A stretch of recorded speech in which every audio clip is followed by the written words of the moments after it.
Hello, my dear friends. This is Rabbi Aharon Dobinsky coming to you today from the holy city of Yerushalayim, Jerusalem, Israel. I want to talk to you about something today that I think we sometimes take too for granted, and it cannot be taken for granted. It's extremely important to us and to the way we live our lives. I'm talking about the thing we all know as Shabbat. Shabbat, Shabbos, whatever you want to call it. But what it is a day of rest.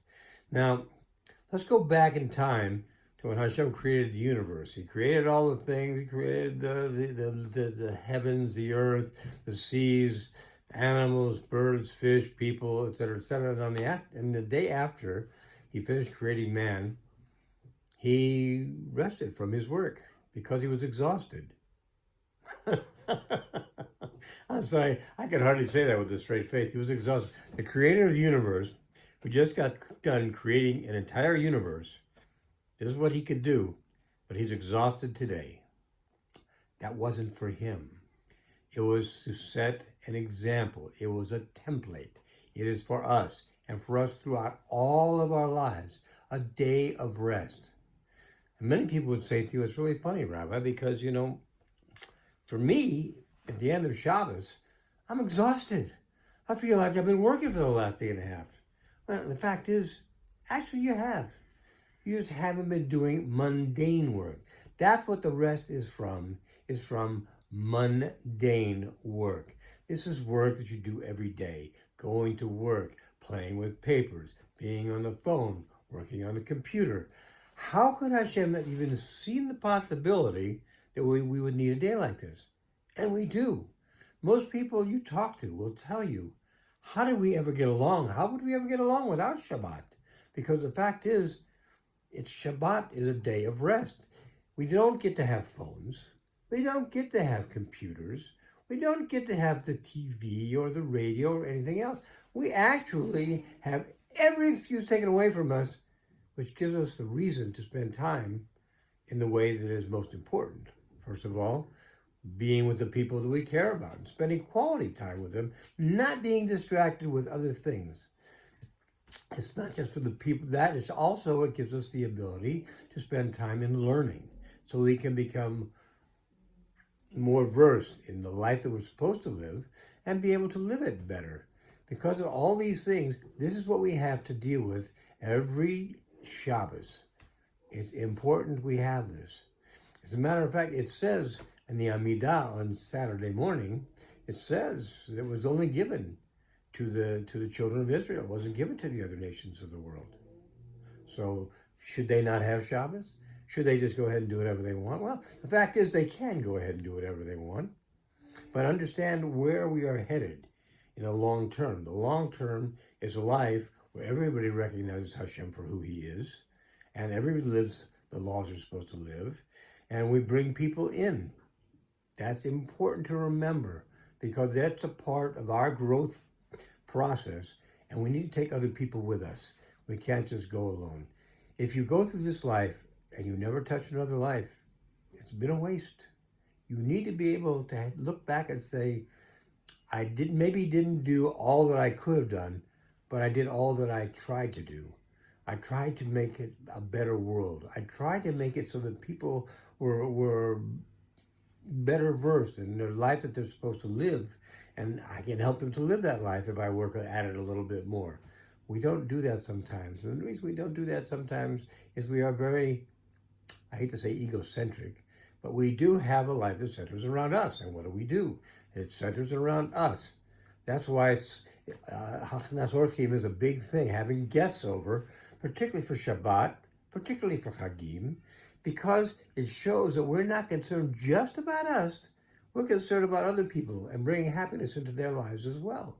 So with Shabbos gives us the opportunity for 25 hours from Friday night until Saturday night to be able to live the life we're supposed to live. We are sharing our lives with other people. We are learning the life we're supposed to be living.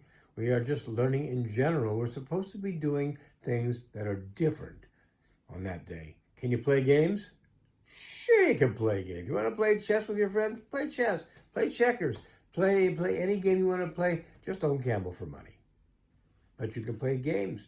You can do anything you want to do with them. But whatever you're doing brings you closer to the people that you care about most than anything that you normally do during the week. In other words, when you're on the phone talking to somebody and your family is in the room with you, you're not paying attention to their needs at all. Now, granted, there are times when you have to do this, but these times should be kept to a minimum, and they should be as short as possible, because we're here to help the people in our lives. That's what we're here for. And Shabbat gives us the perfect opportunity to do that, because there's nothing else for us to do. We don't go on our phones. We don't go on our computer. We don't watch TV. We don't watch movies. We don't do anything mundane. What is mundane? Mundane is doing the things that you do during the week, the things that you do on an everyday basis. We don't do that for 25 hours. It's an amazing thing, and it makes us the people who we are. It gives us that one day to just take ourselves down a little bit, a day for introspection, a day to look into ourselves and say, hey, maybe I'm not living the life I should. Maybe I should do more of this. Maybe I should do less of this. But it gives us that time, because we are not being held by any of the things that we normally are taken away from this for in a normal daily life. We don't do it. We're not distracted like we are normally. Our focus is totally on Shabbat, the people around us, our neighbors, our friends, the people we daven with. This is what we have to think about, because Shabbat gives us that opportunity, which maybe we don't feel like we have other days. You could do this any day. Try it though sometime. Try it and see how you feel about not having a phone, not having a computer, not having all the things you're used to having every day. You can't go on social media. You can't go and find out what is the news. It doesn't really matter. As a friend of mine used to always say, I don't really worry about the news, because I figure if it gets bad enough, someone will come and tell me.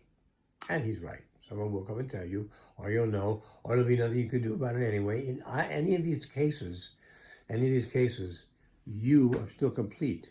You make yourself more complete in this day of Shabbat, because it gives you the chance to, again, to look inside of yourself and see, where are you? Where am I today?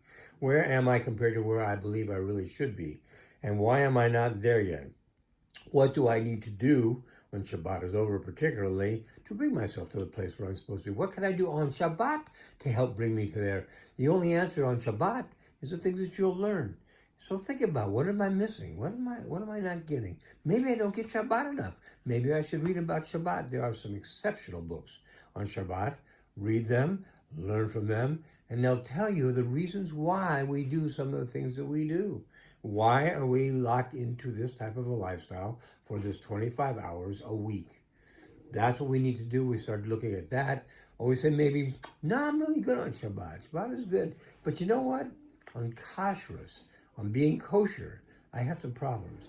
Now we have a perfect opportunity right now, because right now it's the Shemitah year. It's the 7th year. Shemitah has its own regulations and laws, and they only come up every 7 years. So how do we have the time to learn all this with our everything else we do, with our learning the Gemara, Daf Yomi, with learning Likutei Moran, Likutei Halachot, etc., etc., etc., all the things we are busy learning all the time. Now we got to stick this in. It's tough. It's very tough. I just recently started back to work helping an organization to raise funds so that they could be successful. And let me tell you something. I had a very full schedule before I did this. Now I have 4 hours I need to dedicate to that every day. It's tough, but it's what I have to do. Now, here's the good news for Shabbos. On Shabbos, you've got that whole day. You've got all 25 hours. Yes, you have to go to shul. Shul will take, in the whole course of Shabbos, where you're talking about 2.5, 3.5, 4.5 hours out of 25. You're going to sleep 8, okay? 4.5 hours to 12.5 hours. You still got over 12 hours, besides your eating, to take care of all the other things that you want to do, to learn the things you're supposed to learn, to become the person that we're supposed to become.